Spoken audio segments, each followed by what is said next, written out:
Student, आज हम आपको पढ़ाएंगे चैप्टर 3 पॉलिटिकल का chapter 3 class 6 what is government. सरकार क्या है उसके बारे में हम जानेंगे। इसमें हम देखते हैं सरकार क्या है, सरकार के अधिकार क्या है, सरकार क्या क्या कर सकती है, उसके बारे में इसमें दिया गया है। Every country need a government to make decision and get thing down. These can be decisions about where to build road and school or how to reduce the price of onions.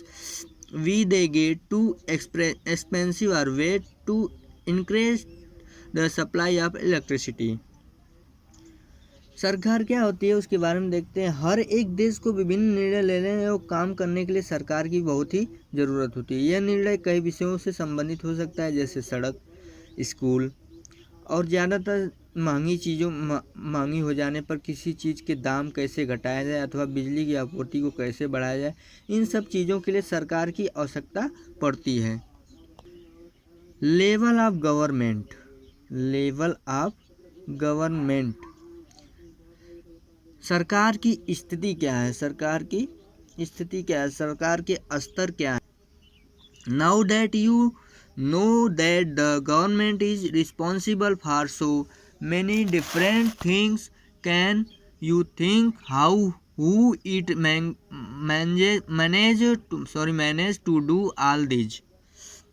आपको पता है कि सरकार कितनी सारी अलग अलग चीज़ों के लिए जिम्मेदार होती है। क्या आप सोच सकते हैं कि सरकार में ये सारे इंतजाम कैसे करती है। दरअसल सरकार अलग अलग स्तरों पर काम करती है। स्थानीय स्तर पर, राज्य स्तर पर, राष्ट्रीय स्तर पर।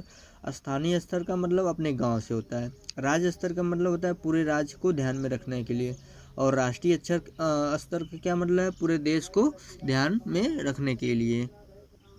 आगे दिया लॉ एंड द गवर्नमेंट, सरकार एवं कानून। The government make law and everyone who live in the country has the follow these.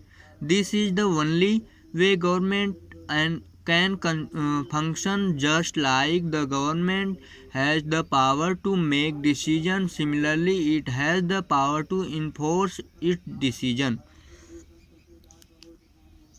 सरकार कानून बनाती है और देश में रहने वाले सभी लोगों को वे कानून मानने होते हैं। केवल यही वह तरीका है जिससे सरकार काम कर सकती है। सरकार के पास जैसे कानून बनाने की ताकत होती है, वैसे ही यह भी ताकत होती है कि लोगों को कानून मानने के लिए बाध्य करें।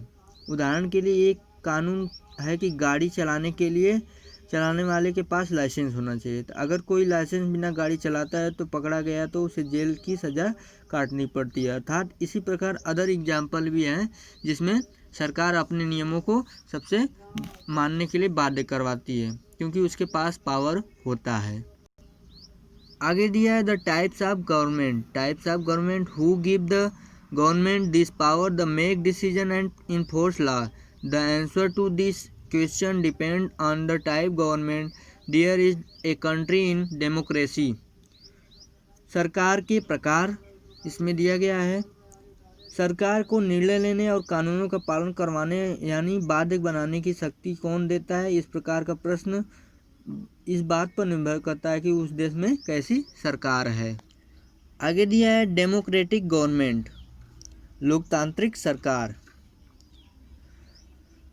India is a democracy. This achievement is result of the long and eventful struggle of the Indian people.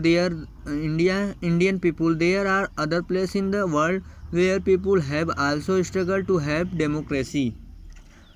Bharat एक लोकतंत्र है। यहाँ इस लोकतांत्रिक व्यवस्था को पाने के लिए हमने लंबी लड़ाई लड़ी। संसार में और भी कई देश जहाँ लोगों ने लोकतंत्र लाने के लिए संघर्ष किए।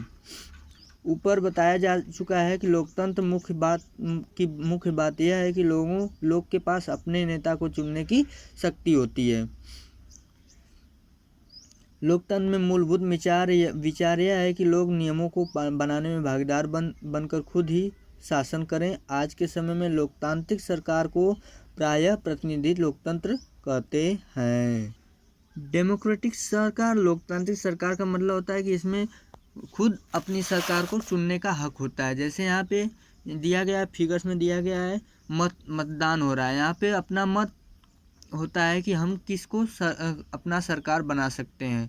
मतलब स्वतंत्र अधिकार होता है कि आप जिसे चाहें उसको अपना एक अच्छा नेता, अपना एक अच्छा सरकार सौंप सकते हैं। इसीलिए इसको डेमोक्रेटिक गवर्नमेंट कहा जाता है, लोकतांत्रिक सरकार।